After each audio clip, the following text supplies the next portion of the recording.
So Tracy, what do we got coming in? Yeah, Dr. Boyer sounds pretty sick. He's an 18-year-old motor vehicle crash victim, unrestrained driver. Sounds like he's a little unstable in the field. Heart rate is in the 120s. Blood pressure is 90/40. He's got an obvious left femur fracture. They have him in a hair traction splint. He's backboarded, collared. They have him on some oxygen. It sounds like his O2 sats are in the 88 to 93%, and his GCS is poor. So minimally responsive, and they've got some oxygen going. They have oxygen. One IV? One IV, I think 18 in the right AC. All right. So it sounds like this guy is pretty injured. We're going to need to take care of a lot of things. It sounds like he has an airway problem. It sounds like he's in shock.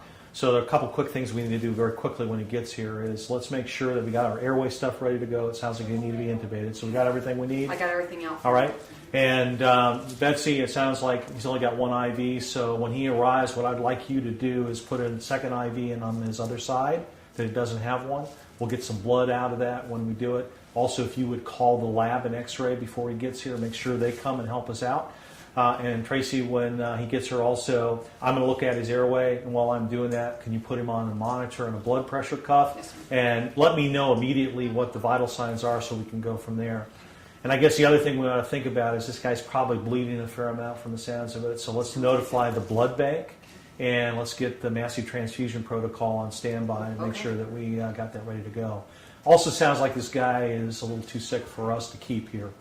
So once we figure out what's going on, let's get the trauma center on the phone because I'd like to talk to him and get him transferred, okay? Yes, sir.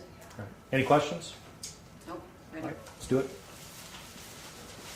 This is Garrett. He's 18 years old. He's an unrestrained driver in a single vehicle MVA into a tree. About 10-minute extrication. He has a GCS of about 8. Has a head injury up here underneath the gauze and has an open femur fracture with some minor bleeding. He's in motor vehicle collision Yes, into a tree, Yes, prolonged extrication. 10 minutes. He's unrestrained, unrestrained. and you said he's got an obvious head injury Obvious head injury. and an obvious femur fracture. Open femur fracture with some Okay, bleeding. and that's all you see right now. The bruising to the left chest as well. And his last set of vitals. Blood pressure was 90 by Pal. He was 120 sinus tap on the monitor. Respiratory rate was about 12. Was clear bilaterally. And he's unresponsive for us. Any other issues? Not that I know of. All right, thank you very much. Thank you.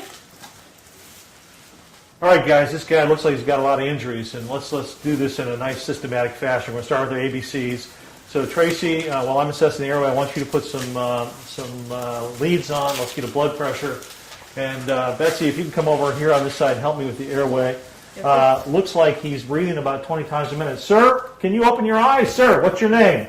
Looks like he's not responsive at the moment. He's got some obvious facial trauma, and it looks like he's not breathing real well. He's a little bit blue. O2 sat 82%. O2 sat's 82%, so we're going to need to intubate him. So what I would like you to do, Betsy, is I want you to hold C-spine precautions here. I'm going to take the C-spine collar off. Got C-spine. And I'm going to put in an oral airway in here. See if we can get a little bit better. All right, let's put this oral airway in. Let's go ahead and bag him here. Responsive. It looks like he's going to need to be intubated. Do we have our intubation stuff ready?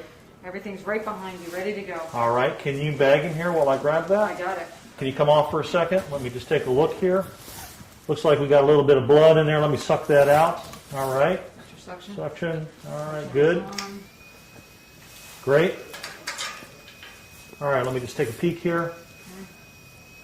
Let me know if you want some cricoid, Dr. Boyer. Yeah, a little cricoid pressure would be great, thank you. All right. See his cords, tubes going in. Great. Good color change.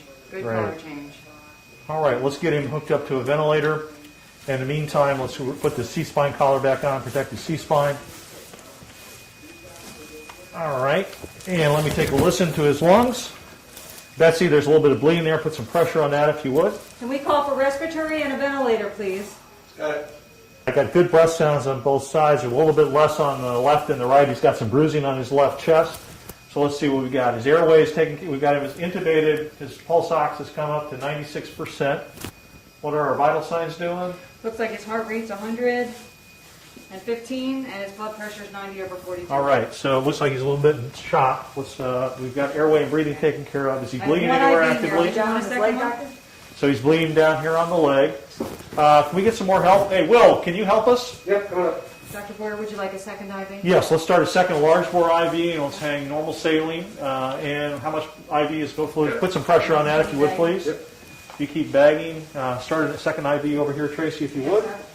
And I think this guy's going to need some blood, so let's call the blood bank and get a massive transfusion protocol going. Okay. All right, so we got control of the bleeding there, control of the bleeding there. Let me feel his pulses down here. I think this traction splint seems to be working. I think he's got good pulses here with some bleeding there. It looks like an open femur fracture. I don't see any obvious bleeding on his chest. His abdomen is soft. His pelvis is not stable. I think he's got a pelvic fracture, so you could have significant bleeding from there. So definitely this guy's going to need some blood, so let's make sure we get some blood products for him. In the meantime, let's expose the patient. Is that bleeding seem to be taken care of there? Did you wrap that, Will? Yep, looks pretty good now. All right, can you go ahead and get him exposed, take off the rest of his clothes there. Got it. And once we get him exposed, let's make sure we get some warm blankets to cover him back up so we don't get hypothermic. Let's do a disability exam. All right, sir, can you open your eyes? Blood is running. He opens his eyes to pain, that's a 2. Wasn't verbalizing, so that was a 1. Let me see if he responds to painful stimuli. Well, he's localizing, so that's a 4. Ventilator. Guy looks like he's got a significant head injury, and we're going to need to get him to a neurosurgeon. In the meantime, let's keep oxygenating him. What's his blood pressure doing now? Looks like, let's see, it's up to 105 systolic. Heart rate's down to 100. We also, I think we're going to need to wrap this pelvis with a sheet. Can you grab a sheet for me there, Will? Let's go ahead and make sure we wrap this pelvis. And we're going to need to log roll him. So we got him hooked to a ventilator. Coming up.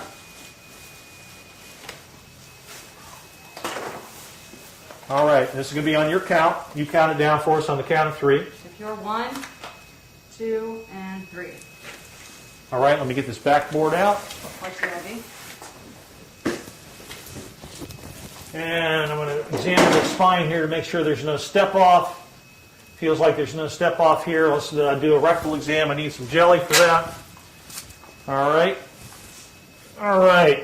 He's got good rectal tone. While I've got him up here on the side, let's put the x-ray plates in to get a chest and a pelvic x-ray. Watch the IV, sir. All right. And let's bring it back on your count again. Ready? 1, 2, and 3. And 1 more. Can we call for x-ray, please?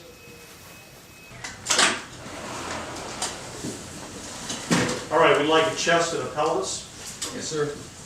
All right, guys, let's reassess what we've done so far. We've done our ABCs. We've got him his airway control. We've assessed his breathing. He's got good breath sounds, a little bit of diminishment on the left-hand side. We know that he has a pelvic fracture and some bleeding from an open femur fracture. We've reduced that. We've got good pulses. He's also got some bleeding from his scalp and an obvious head injury. So this guy, clearly, we need to transfer him to a trauma center. So what I'd like to do at this juncture is we'll take a look at those x-rays we shot. I want you to put an OG tube in because of concern for a head injury, and I want you to put a Foley catheter in a moment here. And then what we'll do is reassess the patient. What are his vital signs right now? Currently, his O2 sat is 96%. His blood pressure is 110/64. Heart rate is 97. And we've given him how much fluids? 500 cc's of saline and 1 unit of Pax, 2 units Paxil. 2 units Paxils and a 500 cc saline. So it sounds like we've stabilized him a little bit. We've got a sheet around his pelvis here. We're going to get him packaged up for the trauma center. So Betsy, could you get the trauma center on the phone for me? I need to talk to them and arrange transport. And while we're doing that, we're going to do a detailed secondary survey. We're going to do a head-to-toe, fingers and tubes in every orifice exam. We'll get him all packaged up to go. And also, Betsy, could you make sure that the x-ray department makes copies of all of our x-rays so we can send them along? Tracy, it looks like we've got our x-rays back. We've got a chest here. Looks like he's got some rib fractures here on the left side and some haziness. He's probably got a pulmonary contusion. And his pelvic film, he's got an acetabular fracture, a pelvic fracture. That confirms, I think, what we think is going on with his blood loss. Let's get copies of these x-rays made and send them so we can send them on to the next hospital with him, okay? Dr. Brazell, hi, this is Mark Boyer from Mary Washington. I got a patient that I need to transfer you to. It's a 18-year-old young male who was involved in a high-speed motor vehicle collision. He ran his car off the road into a tree. There was significant damage to the front end of the car. He was unrestrained. Apparently he was unresponsive at the scene. We intubated him. He does have some Biddish breath sounds on the left side with some rib fractures, and also he's also got what appears to be a pulmonary contusion. He's also got bleeding from a scalp wound. He's got an open femur fracture on the left side. We've immobilized it. He's also got a pelvic fracture. We've got him in a pelvic sling right now. We've given him 2 liters of fluid. He's gotten 2 units of blood. His blood pressure right now is 110 over 50. His heart rate is 110. And we've got him intubated on 100% oxygen with 98% saturation. Yeah, I think that he probably needs to come by air. So if we can make the arrangements to send the helicopter, I'd appreciate it. And I will package him up. I'll send some blood products and we'll send the x-rays as well. And we'll await your arrival. In the meantime, I'll get some x-rays of his femur and everything else, but we won't delay his transport. Any other questions? No? Thanks. Thank you very much.